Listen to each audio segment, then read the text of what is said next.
বাস্তব কথা যে একটা মা ছাড়া কষ্ট বুঝতে পারবে না।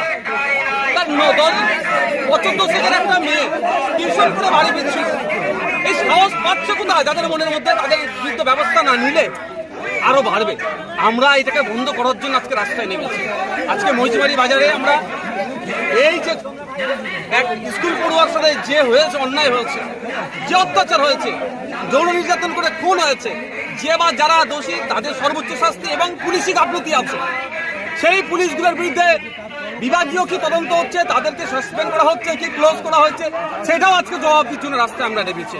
কারণ যদি পুলিশ আপনার পুলিশ পোস্টে যদি গিয়ে পুলিশ পোস্টে যারা দায়িত্বশীল ছিল, ওখানে যারা দায়িত্বরত ছিল, তারা যদি যথাসময় একটু বেরিয়ে ঘুরতো, সিসিটিভি এখানে কিছু যদি থাকতো, সেগুলো যদি একটু ওয়াচ করতো, তাহলে হয়তো এই দুর্দিন দেখতে হতো না, এই ভয়ঙ্কর অভিজ্ঞতার সম্মুখীন হতে হতো না। তাই এতে পুলিশের গাফিলতি আছে, পুলিশ মন্ত্রীকে জবাব দিতে হবে।